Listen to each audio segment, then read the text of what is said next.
ప్రైస్తులు. మన ప్రభు అయిన యేసుక్రీస్తు అతి శ్రేష్టమైన నామాన్ని బట్టి మీ అందరికీ నా హృదయపూర్వకంగా వందనాలు తెలియజేస్తున్నాను. హల్లెలూయా, హల్లెలూయా. దేవుని బిడ్డలారా, గత జనవరి మాసం అంతా ప్రభు తన మహాకృపను బట్టి మనల్ని కాచాడు, మనల్ని భద్రపరిచాడు. ఎన్నో సందర్భాల్లో ఎన్నో విధాలుగా ప్రార్థన అక్కడ వాల్యూమ్లో ఒక్క పాయింట్ తగ్గించి హమ్మింగ్ వస్తుంది. వాల్యూమ్లో prize prize prize. Okay, done. గనుక మనం అందరం కూడా ఆలోచన చేయాల్సిన విషయాలు, దేవుడు ఇంతగా మనల్ని కాపాడుతూ ఉన్నాడు. ఆయన ఒక మహాకృప మనకి ఎల్లప్పుడూ తోడై ఉంటుంది. గనుక మనం అందరమే ఏమిచ్చినా ఆయన రుణం మనము తీర్చుకోలేము. ఆమేన్. దేవుడు త్వరగా మనకు సహాయం చేయను గాక. దేవుని బిడ్డలారా, బాగా గమనించండి. ఈ మంత్ ప్రభు ఈ మాసం మనకిచ్చే వాగ్దానం యెషయా 43వ అధ్యాయము 19వ వాక్యాన్ని ఒకరు చదివి వినిపించాలని కోరుకుంటున్నాను.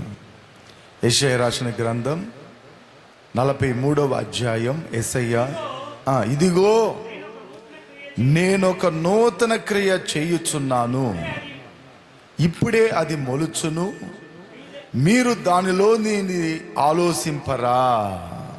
చాలు. దేవుని బిడ్డలారా, బాగా గమనించండి. వాక్యంలో ప్రభు మాటలు మనకి తెలియపాటు చేస్తుంది. ఇదిగో నేను ఒక నూతన క్రియ చేయుచున్నాను, ఇది ఇప్పుడే అది మొలుచును, మీరు దాన్ని ఆలోచింపరా. దేవుడికి ఈ మంత్ అంతా కూడా మనకి ఒక నూతన క్రియ చేయబోతున్నాడంట. ఆమేన్, హల్లెలూయా. ఒక నూతనమైన కార్యము ఆయన మన జీవితంలో ఈ మంత్ అంతా చేయబోతున్నాడంట. ఈ మాసం అంతా ఒక క్రొత్తైన కార్యాన్ని ఆయన మన దగ్గర మొదలు పెట్టాలి, చెయ్యాలి, అట్లని ఉద్దేశించున్నాడు. కాబట్టి మనము ఆ నూతన క్రియను మనం పొందుకునే బిడలంగా, ఆ నూతన క్రియను అనుభవించే బిడ్డలుగా మనము ఉండాలి. దేవుని బిడ్డలారా, బాగా గమనించండి.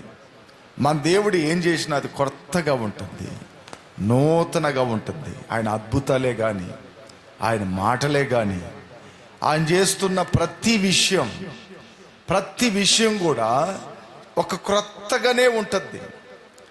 ఏంటండి, నీళ్లను ద్రాక్షరసంగా మార్చాడు, అది కొత్తే కదా. ఎవరన్నా నీళ్ళని ఎసెన్సీ కలిపిదా, చక్కెరేస్దా, దాని టేస్ట్ని రానిస్తారు.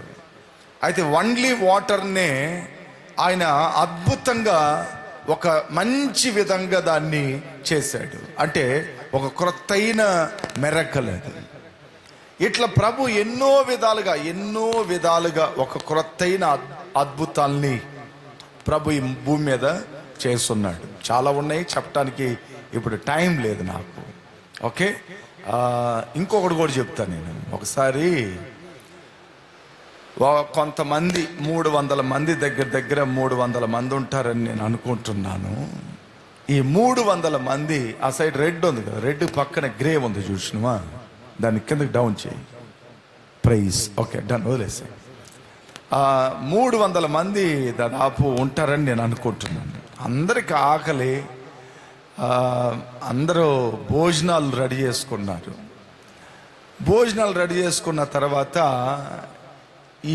ఈ సేవకులు ఉన్నారు తెలుసా, 300 మందిలో ఉన్న సేవకులు కొంతమంది ఉన్నారు. వీళ్ళల్లో తలక మాసినోడు ఒకడు ఏం చేసిండంటే, పిచ్చి కాయగూరలు ఏరుకొని వచ్చేయండి.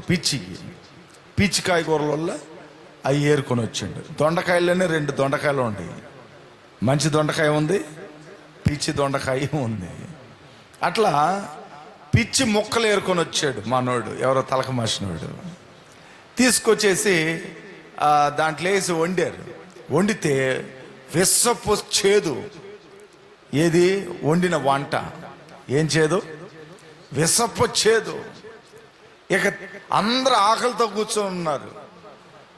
వెంటనే ప్రవక్తని పిలిచారు. అయ్యా, మనం వండిన ఆహారంలో విషం ఉంది, తింటే అందరం చచ్చిపోతాం. ఒక పక్క ఆకలి ఆపలేకపోతున్నాము. ఇంతమందికి భోజనాలు పెట్టాలంటే హోటల్స్ లేవు, ఏ ఇంట్లో మనకు అన్నం పెట్టలేరు. మనం ఎంతో ప్రయాసపడి వండుకున్నాం, ఇదంతా తీసుకెళ్ళి చెత్త కుండీలో పడేయాల్సిందేమో అట్లన్నా ఓగలు వాళ్ళ లోపల ఉన్నాయి. ప్రవక్త దగ్గర మొరపెట్టారు వాళ్ళు. ప్రవక్త చేసిన ఒకే ఒక పని ఏంటంటే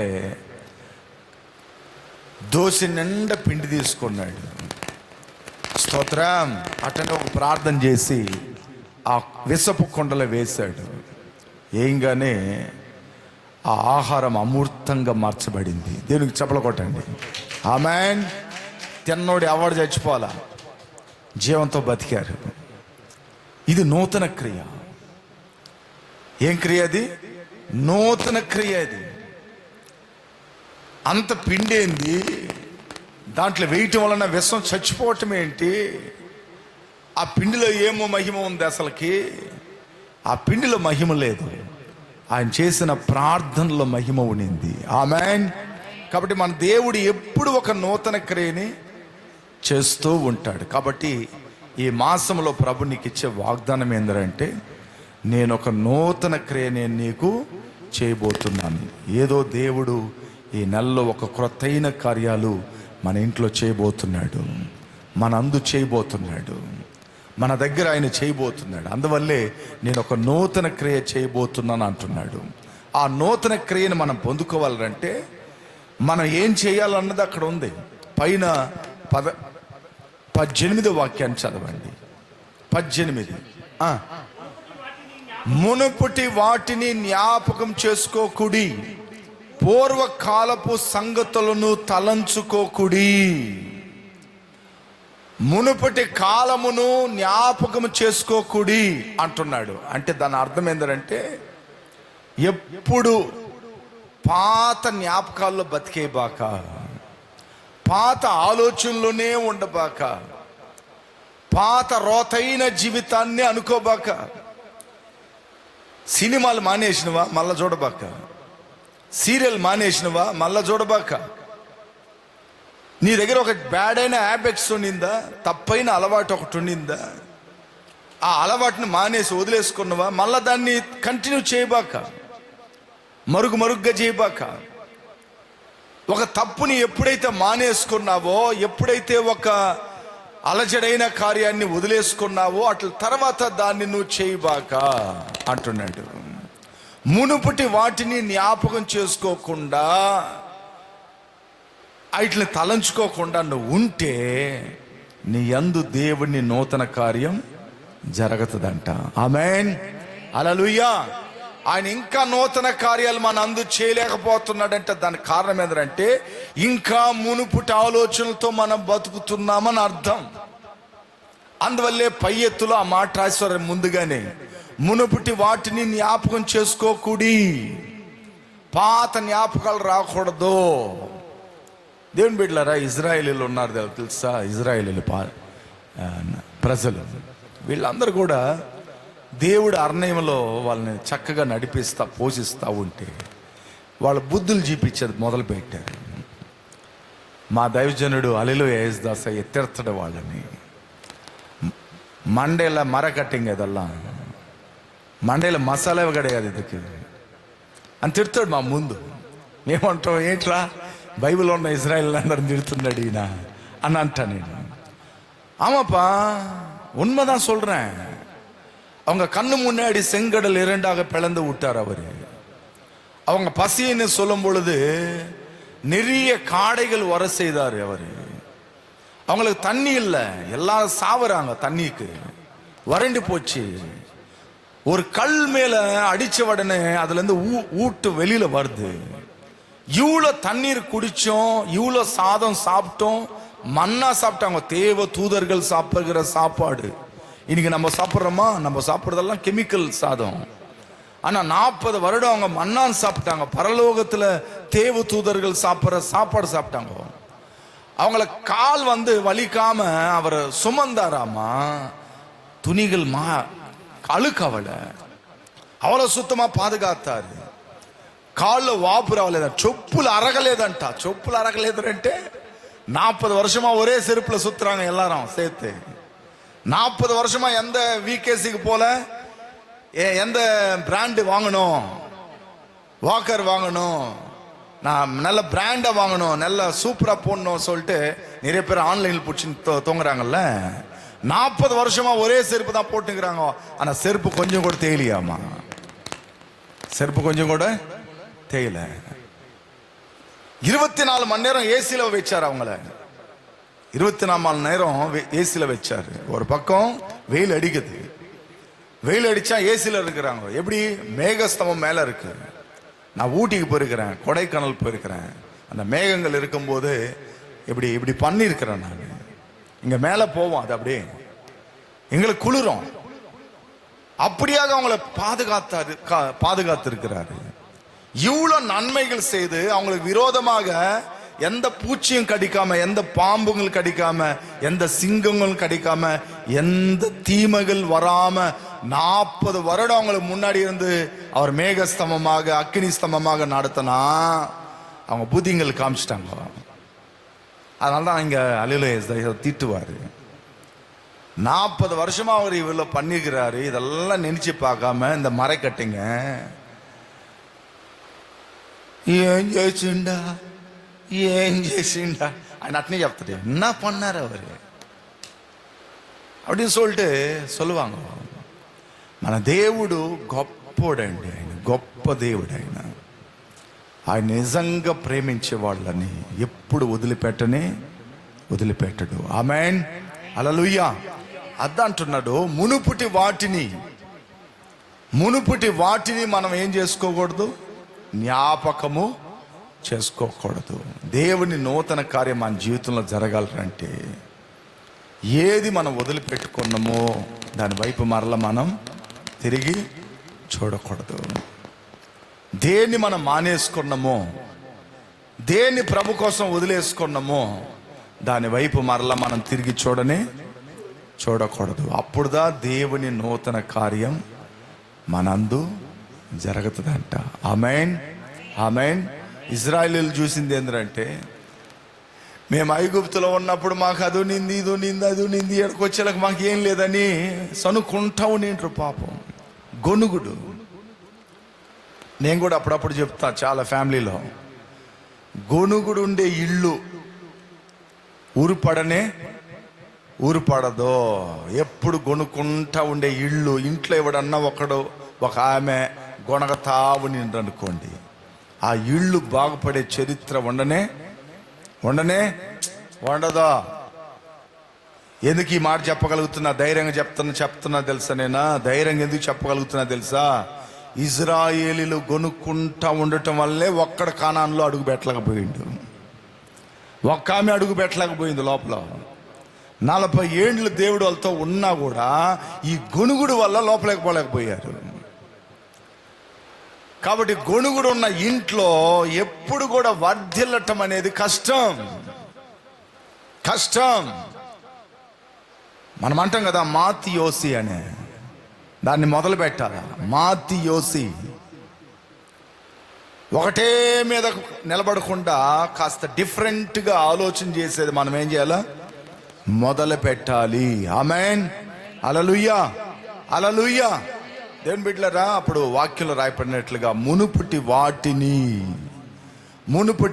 జ్ఞాపకం చేసుకోకుడి, పూర్వకాలపు సంగతులన్నీ తలంచుకోకండి. మీకేమేం శ్రమ కలిగింది, మీకేమేం నింద కలిగింది, ఎక్కడెక్కడ మీరు బాధపడారు, ఎన్ని కష్టాలు మీకు ఎదురైనాయి, వీటిలన్నిటిని మీరు జ్ఞాపకం చేసుకోబాకండి. పాతయి జ్ఞాపకం చేసుకోబాకండి. మునుపటి వాటి గురించి, మునుపటి ఉన్న మీకు ఆ బాధలు, కష్టాలు, ఆ ఇబ్బందులు ఎప్పుడు కూడా మీరు అదే. కొందరు ఉంటారు చూడండి, ఇంట్లో గమ్ములాగా ఉంటారు. కొందరు జవ్వు అంటారా, జవ్వులాగా ఉంటారు. అదే చెప్తా రోజులు గడుపుతా ఉంటారు ఇంట్లో. జవ్వుదా వాళ్ళు ఏంటంటే అదే చెప్తా రోజులంతా గడుపుతూ ఉంటారు. లైఫ్ అంతా అట్లనే పోతుంది, లైఫ్ అంతా అట్నే జరుగుతుంది. ఏంటంటే నాకు తెలిసి ఒకటి చెప్తా మీకు. పెళ్ళైన కొత్తలో వాళ్ళ ఇంటిని ఏదో డ్రెస్ కొనిలేదంటండి. అది ఆమె 20 సంవత్సరాలుగా చెప్తుంది. నేను అడిగాను, అమ్మా 20 ఏండ్లుగా ఒక్క బట్ట కూడా కొనిలేదు. కొని చెప్తులా, అప్పుడు కొనిలేదు. ఎప్పుడు? అప్పుడు ఈ 20 ఏండ్లు బాగా తీసుకుని కట్టుకుంటుందాన్ని. అంటే మునుపుటి వాటిని మనం జ్ఞాపకం చేసుకోకూడదంట. అది వదిలేయాలంట, వదిలిపెట్టేయాల. దేవుని బిడ్డలారా, అద్ద వాక్యం చెప్తుంది, ఏ శ్రమ అయినా, బాధ అయినా, నీ కలిగిన అవమానమైన, నిందలైనా దాన్నే తలంచుకుంటా నీ జీవితాన్ని నువ్వు వృధా చేసుకోబాక. నేను ఒక నూతన క్రియ నీ జీవితంలో చేయాలంటే, నేను నా ఒక అద్భుతాన్ని నీ జీవితంలో నేను చేయాలనుకుంటే, మొదటగా నువ్వు చేయాల్సిన పనులు ఏంటంటే పాతవి వదిలేసి, పాత విషయాలను వదిలేసినవంటే ఒక క్రొత్తైన కార్యాన్ని నేను నీ జీవితంలో చేస్తాను అంటున్నాడు. ఆమేన్, హల్లెలూయా. బైబిల్లో ఎన్నో ఉండే నూతన బలం ఉంది. ఏముంది? నూతన బలాన్ని దేవుడు నీకు ఇస్తాడు. నువ్వు బలంగా పని చేసుకోవటానికి, బలంగా పరిగెత్తటానికి, బలంగా అనేకమైన కార్యాలను సాధించటానికి ఆ నూతన బలాన్ని దేవుడు నీకు ఇస్తాడు. నూతన ఆత్మ ఉంది బైబిల్లో. నూతన ఆత్మ, క్రొత్త ఆత్మ. ఈ పాత మనసుని తీసేసి ఒక క్రొత్తైన మనుషుని దేవుడు నాకు దయచేస్తాడు. క్రొత్త మనుషుని ఇస్తాడు. నూతన అభిషేకం ఉంది. నూతన అభిషేకం ఏం తెలుసా? ఇంతకు ముందున్న తాళంతుల కంటే, ఇంతకు ముందుంటున్న కృపావరాల కంటే ఇప్పుడు ఒక ప్రత్యేకమైన అభిషేకాన్ని దేవుడు మనకు అనుగ్రహిస్తాడు. ఇంతకు ముందు ఉన్నదానికంటే ఇప్పుడు అద్భుతంగా మనకు దేవుడు దాన్ని దయచేస్తాడు. అట్లా నూతన కృప ఉంది బైబిల్లో. నూతన కృప ఉంది. నూతన కృప అంటే ఏం తెలుసా? ఇంతకుముందు కొద్దిగా నేను అనుకున్నాను, ఇప్పుడు నేను 100% నేను నిన్ను అనుకుంటున్నాను. అంటే కృప, నూతన కృప అంటే ఏం తెలుసా? ఒక క్రొత్తైన దేవుని దయ, కనికరం మన మీద కలుగుతుంది. ఆమేన్, ఆమేన్. మీరు బాగా గమనించండి, బైబిల్ లేఖనాల్లో నోవా ఓడగట్టురా అన్నాడు. కట్టాడు, బ్రహ్మాండం కట్టాడు. కొన్ని సంవత్సరాలు అన్నిట్లో రెండేసి లోపల అన్నాడు. తీసుకెళ్ళాడు. మీరు మీ ఫ్యామిలీ మటుకు లోపలికి పోండిరా అన్నాడు. పోయాడు. తలుపు వేసేసాడు దేవుడే. ఆ ఓడకి తలుపు వేసేసాడు. 40 రోజులు ప్రచండమైన వర్షం, రాత్రి పగళ్ళు, పర్వతాలంత నీళ్ళు వచ్చేసినాయి. ఈయన ఓడగట్టేటప్పుడు వెర్రోడు, మెంట్లోడు, పనికిమాలినోడు ఏదో వాడగట్టుకుంటున్నాడు. వర్షం ఎప్పుడరా వచ్చినట్లుగా మన చరిత్రలు చూడలేదురా అని రకరకాలుగా మాట్లాడారు చాలామంది. మీరు బాగా గమనించండి, నోవా ఫ్యామిలీ కాపాడబడటానికి ప్రాముఖ్యమైన కారణం ఏం తెలుసా? మీరు ఇంటికి వెళ్ళి చదువుకోండి. 6వ అధ్యాయం, ఆదికాండం 6వ అధ్యాయంలో ఉంటుంది, యెహోవా దృష్టి యందు నోవా కృప పొందిన వాడు ఆయనో అని ఉంటుంది. அவர் కண்கள் கிருபை దయ కడుతుంది. తెలుగులో కృప పొందిన వాడు అని ఉంది. దేవుని దృష్టిలో కృప అంటే అది. అంటే దాని అర్థమైంది తెలుసా? ఊరంతా నాశనం వస్తుంది, నీ ఇంటికి రాదు, నీకు రాదు. ఏంటంటే నీకు రాదు, ఊరంతా నాశనం వస్తుంది. నా పెళ్ళైన కొత్తలో ఆంధ్రాలో పత్రికలు పెట్టేదానికి పోయాను. పోతే ఒకడు తాగుబోతాడు. సింగరాకొండలో దిగి ఎక్కిన కందుకూరుకు పోవాలా, అక్కడి నుంచి అమ్మపాలెం పోవాలా. ఇక నేను వెళ్ళేటప్పుడు ఏం జరిగిందంటే, ఈ తాగుబోతుడు ఏక అని ఈ గొర్రెల మంద దోలినట్టు తోలుతుండ అందరినీ. అసలు ఎక్కి వాడు పక్కనే కూర్చుంటే ఒకే కంపు, సారాయి కంపు. అప్పుడప్పుడు కళ్ళు ఎట్టి టాపుతూ ఉంటాం. నాకు కూడా నా ఫ్రెండ్ నేరు తీసుకెళ్ళిన కూడా పత్రికలు పెట్టేదానికి వాడు వచ్చాడు. బండేమో ఇటు తోలుతుంటాం. నాకు డౌట్ వచ్చి అన్న ఆపన్నా అన్న. ఏమి ఇంకా వల్ల అనిండు. ఆపన్నా అన్న. ఇక్కడేలే ఎంత అని అడిగిన. కందుకూరు కదా నువ్వు దిగేది, ఇక్కడ దిగుతావే అందని. లేదులే అన్నా, వేరే పని వచ్చింది అందువల్ల పట్టుకోండి.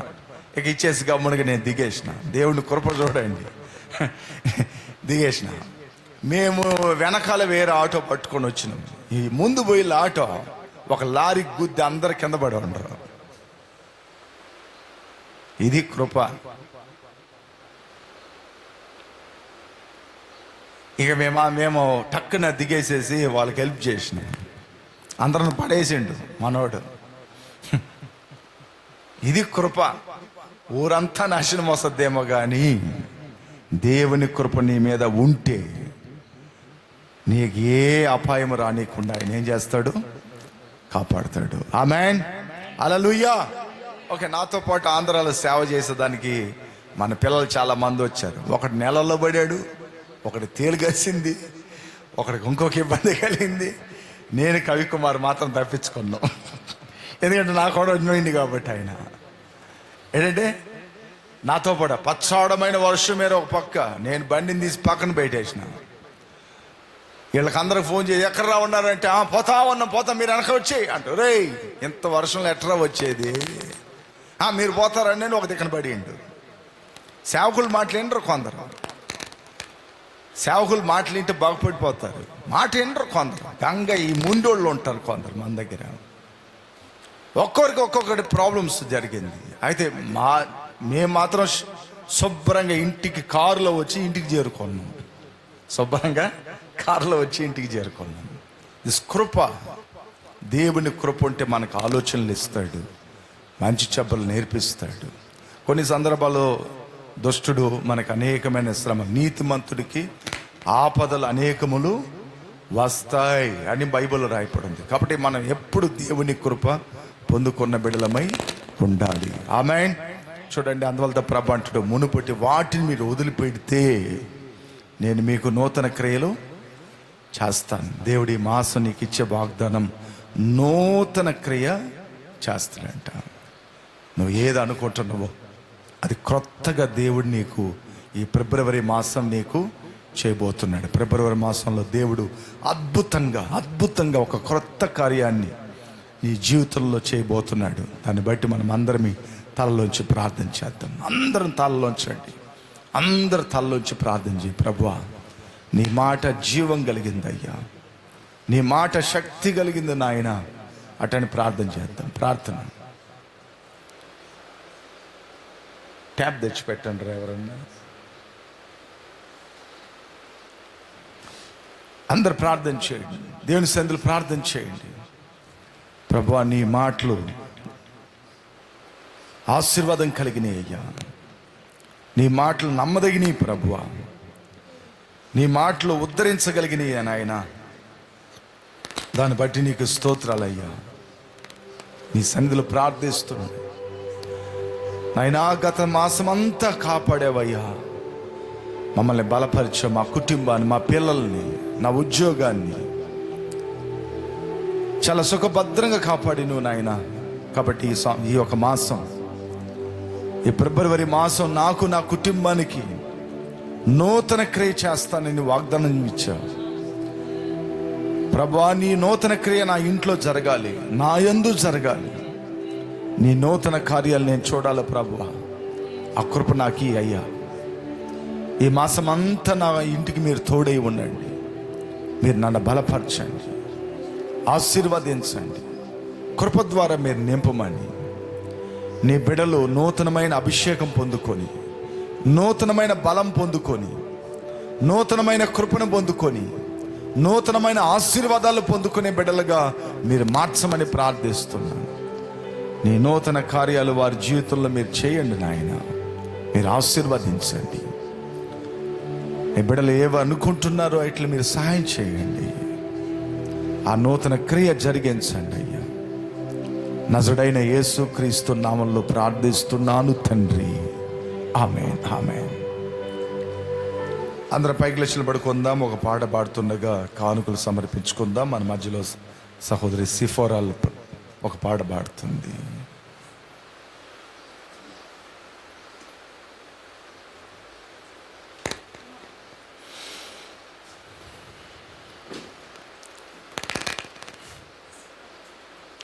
Praise the Lord. Hallelujah.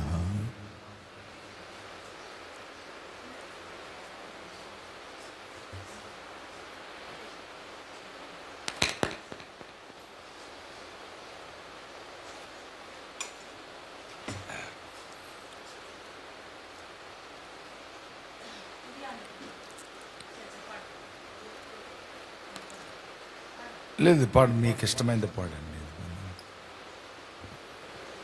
சர்வவல்லவரின் சொந்தமானா, சாவை வென்றவரின் ஜீவனானா, சர்வவல்லவரின் நிஜமான